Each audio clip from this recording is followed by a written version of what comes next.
So welcome back to Repat Stories. Subscribe to the channel, please. A lot of you are watching and not subscribing to the channel, so please subscribe right now. Okay, so today we're going to be talking to visual artist and creative director Joshua Solas, and I'm super excited to talk to him. He's doing impressive work here in Jamaica and making a difference on the cultural scene. So, hi Joshua. Hi. How are you? I'm good. Thank you for your time. Of course, no problem. Alright, so the first thing I want to ask you is your last name. Solas. What's the origin of that? So my great-grandfather is actually from Cuba and came to Jamaica as smuggled his way here. And at least that's the story I got. So I'm actually looking into that. I want to do some investigation over the next couple of years. Just like my family lineage and that kind of thing. But to my knowledge, my family's the only Solas family in the country. So. Neat. Yeah, I was curious about the last name itself. I figured it was either Cuban or maybe Portuguese, like Spanish or Portuguese. Yeah. Cool. All right. So first of all, as a reminder, our interview takes like a form of like home and then away and then home again. And so I want to talk to you about your time in Jamaica, like growing up. What was that like for you? Yeah. So I was born in Kingston. Grew up in Bull Bay, St. Andrew. I spent I was there until about 9, moved to Stony Hill, then to New Kingston, and back to Bull Bay. By the time I started high school, so I went to St. Jude's Prep on American Drive, and then I went to St. George's College. After that, went all the way up to sixth form, and it was an interesting time. It was a good. Okay, so were you an only child? Yeah. Oh, okay. I'm an only child. My parents are together. Okay. My dad lives in Canada. He's lived elsewhere. He's lived in the Emirates. So he was in Abu Dhabi for a couple of years. He has a daughter as well, so I have a sister. But yeah, we all grew up together. So. Okay. Yeah. Fair. And so, growing up in Jamaica, was it always like? Did you always like it here, or did you feel like you wanted to be somewhere else? I felt like I was curious about elsewhere. I feel, when you live somewhere, you might feel like you want to go elsewhere for whatever reason. I did have an appetite for travel just in general. I didn't know what living elsewhere would look like. I felt like maybe starting in the US might be a good idea. With being brought up on North American television, it's easy to get the grass is greener impression. So I'm not going to ignore that, but I do. I spent. I didn't really think about living elsewhere until it was time to think about college. Really, I genuinely think about it until it was time to think about college. Okay. Yeah. Alright, so we'll talk about college, but before that, what's your favorite? You talked about North American television. Were you a cartoon person or like a show person? Definitely both. Yeah. Obviously, I was if any other cartoons, I was definitely on Nickelodeon more often than the rest of them. And then that turned into Discovery Channel and Animal Planet and whatever else could, I guess, grab my interest, but those are the main things. Yeah, I asked because I'm curious, because you're an artist and we all have influences, so I was curious about that. Alright, cool. So you said, alright, so it's time to think about college. So you're coming through George's, you're doing sixth form, and in Jamaica, sixth form is grades 12 and 13 in our system, where we do the equivalent in the UK of like A levels or O levels before we go to college. So you're thinking about college now, and you're like, well, maybe I could leave. At that point, you're interested in art. Was like the local art college Edna Manley an option, or did you always like just decide, okay, I'm going abroad? Yeah, well, as I said, like I kind of thought about college as an excuse to live elsewhere. So my sights on colleges here wasn't as heavy as they were to elsewhere. I did consider Edno. I applied to, well, actually got into UA for UA and UTech for computer science. Funny enough, and that was just kind of to check our box more than to actually go and do it. Right. I got into UA, the UA Edno art program, which is more like a general studies thing. And then I and I applied to 3 schools abroad and got into them too. So it was just kind of a decision of what I really wanted to do and what was the most economically feasible thing where that was concerned. Yeah. Okay. So thanks for sharing that. I didn't know the computer science thing is throwing me because I could see how it could go there, but also it's such a and computer science, what they do is art in its own way, but I see how like it's still very technical. It's a different. So it could have been a different Joshua. No, for sure. Well, I have to thank my mom because she's in project management, in IT and finance. So like, my interest in technology started from, when I was a toddler, I was using PowerPoint. To make things. That's awesome. And I would say my appetite for travel comes from my dad because, dealing with the meeting where was cool. That's awesome. Was that something growing up? Even knowing adulthood? So I haven't been traveling as much sake of him as an adult. But definitely I would say like, I visited him when he was in Ireland, I visited him when he was in Abu Dhabi as well. And obviously in Canada as well. But, That's awesome. So we'll come back to that because I feel like I want to know a little bit more about those experiences. This is kind of a travel show, so we kind of talk about that. But let's talk about college. So you got into 3 colleges abroad and you said, okay, economics, of course, it's expensive for an international student. You have a different tuition rate and all of that. But was it hard to choose the school you chose, which was in Grand Rapids, Michigan? Like, was it a no-brainer, or what were the considerations?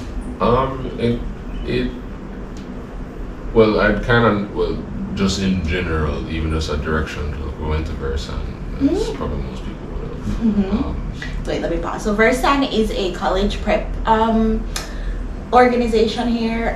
Miss Sandra Bamwell, she's incredible, and I think does a good job of meeting students where they are and looking at their interests and giving students. So if you're a sports student looking for scholarships, she'll find the schools for you. If you're an art student, she'll find great schools for you and helping to prepare students, as well as offering courses for SAT prep, GRE prep, and all of that. So Miss Bramwell, wherever you are, thank you for all you've done for all your students. Okay, so you were saying you went to Versan and... Yeah, she just kind of gave me a short list of schools to consider. And then by the time we got down to it, I only really, you went to art school as an international student, like what you do with SATs. So like I only applied to schools that you didn't need to do SATs for. Cheat code. I mean, yeah. Because that's a pain, the preparation, and it's a lot. I just did CSEC and CAPE, like why am I doing another set of exams I don't need to do? Right. So I kind of picked, we narrowed down to schools that I didn't have to do SATs for. They have this thing called National Portfolio Day where colleges tour around the states to just kind of get the word out about their schools, do portfolio reviews on the spot. Sometimes people get scholarships like right then and there, or they have a follow-up and get opportunities elsewhere, that kind of thing. So my mom and I went to the one in Miami, or not Miami, Sarasota at Ringley. That's where I met representatives from a couple schools. And by the time coming home, we narrowed down some, visited 2 of them. One in Ohio, one in Michigan. The one that I'm going to Michigan, yeah. And I'm getting into Kendall called it writing design, Columbus called it writing design, and Parsons in New York. And yeah, it just, and then putting the three side by side, Kendall seemed to make the most sense. That's awesome. What's your mom's name? What's her first Grace. name? Miss Grace, big up you because you carry Joshua around like. I mean, America is big. We're from a small island, and a lot of Jamaicans travel, but still coming from Florida and going to Ohio and Michigan. Amazing just to get your son where he needs to be. So big up you wherever you are. All right. So you made a choice, and you're about to go to art school. You're leaving Jamaica for the first time for a long time. What are your preparations like? Food. Food. Yeah, bring Snacks. food. So real. Yeah. My school didn't really have a campus. It was just kind of in the middle of the city. So the housing situation was kind of interesting. There was a building that had shared housing for the various schools in the area. So it's just like it's focused on housing like college students. So essentially, it wasn't really more of a dorm than it was like an actual apartment or like kind of an introduction to apartment life. So the general, the typical college stuff we had to do, get prepared for that or like living. So obviously we don't have a meal program or anything like that. Right. So like we're finding all of our meals. Could you cook before you left? Were you? Had to figure it out. Yeah. I was. That's real. I was messing around in the kitchen, but I wasn't making. No, that's real. My brother, before he left, it was. I remember him YouTubing how to make rice because he just wasn't sausage and plantain. That was the max of his expertise. So that's real. As a young man, right? I mean, not to say a lot of young men don't have that knowledge, but it's different for you sometimes. So so you're figuring it out. Did you have a roommate or was it just you? That's roommates. Okay. That's roommates starting out. Thankfully, separate rooms and shared living space with great people. Tyler, Anthony, David. Were they all American? Yeah, they're all American. White? 2 white, one black. Okay, cool. No, I'm just curious because it's culturally different, right? No, for sure. And even the way you approach living space, the way you approach food, the way you approach, what's important to you. Yeah, there's one or two times where things never align, but I don't want to put it that way that things just never align. Yeah. But never anything that was like a big deal, in my opinion. Yeah, I mean. What did you learn from them? Like, is there anything you learned from those 2 roommates at that time? Yeah, I mean that was like I guess one of my first experiences in a domestic setting with people that that I live far removed from. So that kind of cohabitation thing was kind of interesting. I mean, I went to like camp before, and I'd done like conferences where I had to like other conferences where meeting people from all over the world, that kind of thing. But it's the first time over a year living with quote unquote strangers who became friends. So that was interesting. Culturally, I learned things that were different. David is from Detroit. Anthony's from Shipshawana, Indiana. He grew up around Amish people. He's English himself, but he grew up around Amish people. And Tyler was also from Michigan as well, near Flint. Cool. So, just like a very interesting mix of people. Yeah, that's awesome. And remind us, this was in what year did you start? I started in 2014. 2014, cool. Okay, awesome. So, you're in your art program, and I guess as a Jamaican being in Grand Rapids, Michigan, like what were some things that you really had to adjust to? Demographic was interesting. Okay. Interesting to navigate. I mean, it was a majority white right. state and city. But what's interesting is that my day-to-day looks a lot different from most people, just because like I'm in a liberal space. I'm in an art college. In the more liberal city of its general vicinity, it's a city that's like surrounded by farmland. Got you. You know what I mean? So, there's a heavy conservative influence, but in certain aspects things are a bit flexible that way. Well, yeah, I mean, I've never lived in America before this, so it was just generally just interesting to navigate. Being the only Jamaican on campus. The only Jamaican? Only Jamaican on campus, and only, what's it called here? Historically Black? Caribbean. Oh, Caribbean person. Only historically Caribbean person. It's like, Puerto Ricans there as well. Stop it. So you didn't have any African? Did you have any African people? By the end, yes. Okay, but when you started, no. When I started, it was just me, and majority of the international students were Asian. Right. So they were actually my first friends. That I got acquainted with. I met them before I met my roommates. Okay. Like orientation, stuff like that? Yeah, we have an international student orientation.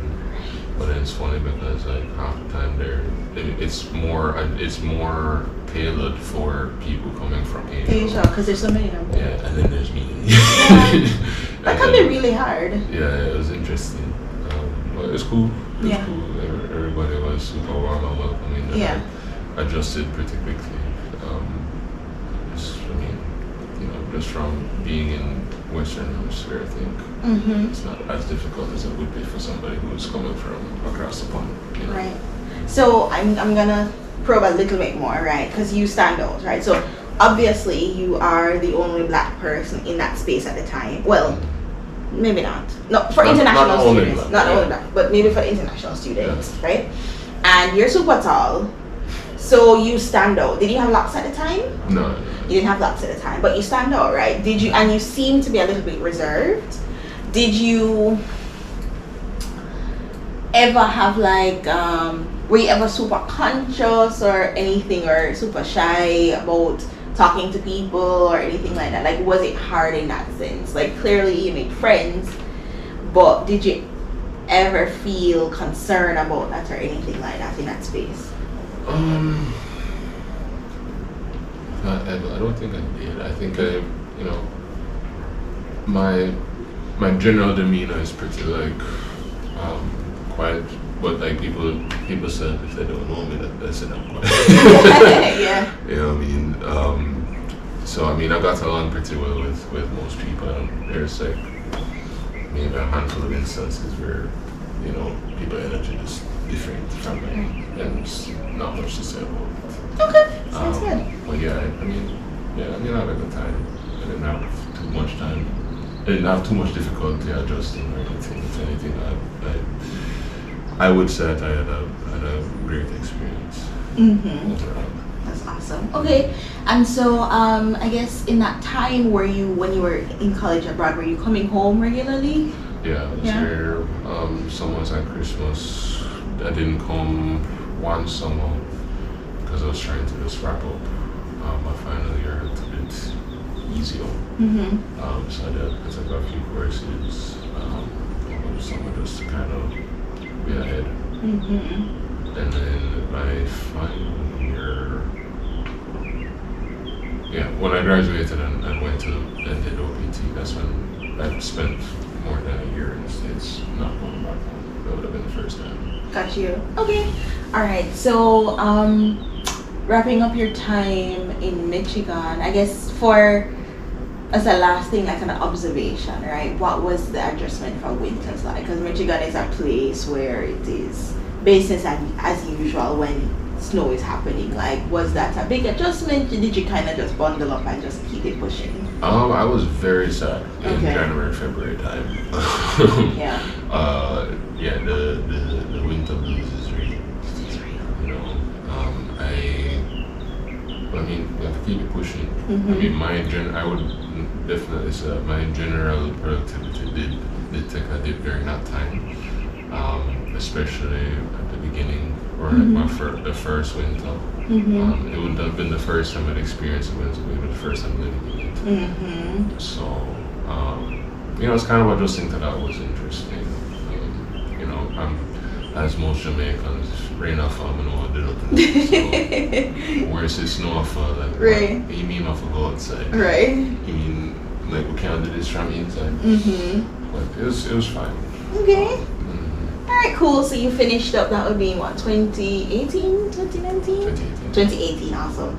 Alright, so now you're thinking about what you want to do. So you mentioned a little bit that we have this thing when you're an international student in the US, after you finish your degree program, you have 1 year or up to 3 if you're in a STEM degree to study and get experience in your field.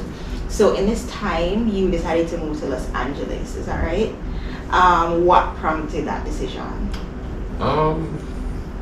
Seemed to make the most sense.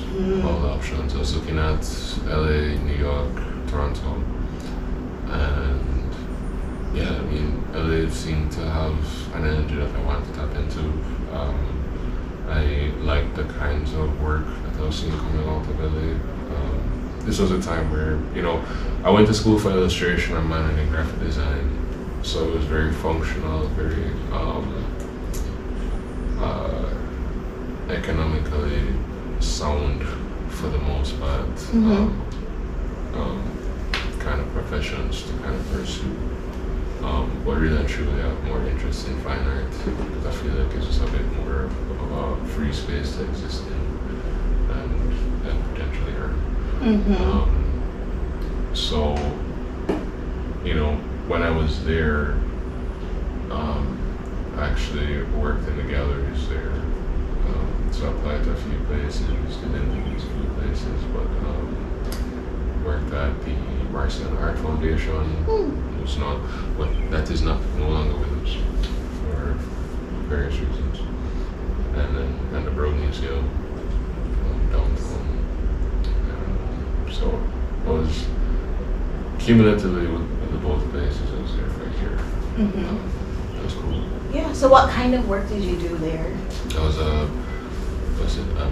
the official title is a visiting service associate, visiting services associate, which is basically a gallery attendant. So it's the guy wearing black, chances are telling you not to touch things, or step back, or taking pictures for you, or that kind of thing. Or like if you have any questions about the artwork, that kind of thing. Yeah. Where we have to do courses to make sure we're competent enough to give people information about the works. Yeah, absolutely. Which was awesome because I get paid to learn about contemporary art and share that with people on a regular basis. It was a good time. Yeah. What were some themes in the art that really, or some art pieces or specific artists that were being shown at that time that you really resonated with, and why? Can you remember any? It was a pretty broad spectrum. The Marcion Art Foundation was a private collection of the Marciano brothers. They're the ones that own Guess jeans. Well, the Guess brand. So their collection is very vast. But it's like, I learned really how like a certain aspect of art market works, which is like, people have big collections, chances are what they want to do is to like make it work for them. So they open an institution that's essentially a non-profit, the tax write-off, essentially. I don't know if I want to like leave all of that in there, but anyways. No, that's totally. It is what it is. Yeah, but what's cool about it though is that you see the personality of the people who collect the work. So, the works that they collect is very like, man's collection. Got you. Some of it is very like, some of it is very erotic, some of it's not, some of it is, very intellectual, and very like, concerned with nature and how we exist in life and that kind of thing. Like some of it is just like, some, low-key incel behavior, or like, some of it is, they had work by there's like works by like Catherine Opie, you got running on it. They had a Yo-Yo Kusamo space in there as well. So just like a polka dot room. Yeah. They had Ai Weiwei, they had Takashi Murakami's work in there as well.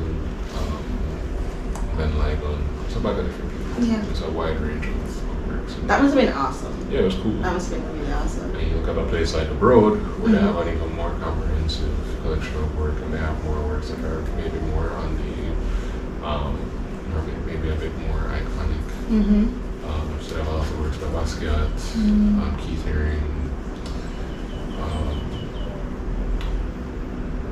Yeah, so like, you know, Barbara Krug, a lot of different people. But it's like, it's works that are a bit more on the side of like, you know, like Andy Warhol too, like, you know, works that are considered to be like canon of like contemporary works. Like, and they have a very massive collection. Yeah. And like what's on display is just like a fraction of it. Right. You know? Right. Do you know how frequently they change the displays? Like on average? I've always thought of that, like when you get new work, even the National Gallery here in Jamaica, like I always wonder, and I've never asked, how frequently they change displays, or they don't. Yeah, I mean it depends. Some spaces tend to change maybe like quarterly or like 6 months at a time. Just depending on, you know, the sense of the logic behind you know, showing the works. I know for The Broad, for example, they'll have a show up. They have a main collection upstairs that doesn't change that often. Okay. And then downstairs I have shows that either you pay to go and see that are exclusive or specifically curated for a specific time. So when I was there, they had the Soul of a Nation show, which is was focused around Black artists and various artists that between the 70s to now, or like the 80s to now. You know, it's just like a celebration of the works that were coming out during that time. And it's a very broad, you know, you've seen abstract work, you've seen textile, you've seen figurative painting, you know. It was a really cool. It was really cool to see, and like see in such like a high regarded space. Yeah, I feel like that's so great. Like it's literally an education, you know, and even seeing how the businesses run, like how they organize, how they run their, even the private collections as opposed to the more public ones and stuff like that. I think that's so interesting. So I guess tell me a little bit more about what living in LA was like for you. Did you already have a community there, a family there when you went there, or did you kind of make that at the time? Yeah, so I had a clan of cousins. Okay. And the LA clan of the family. Okay. That side, so it wasn't difficult to kind of like have somewhere to start.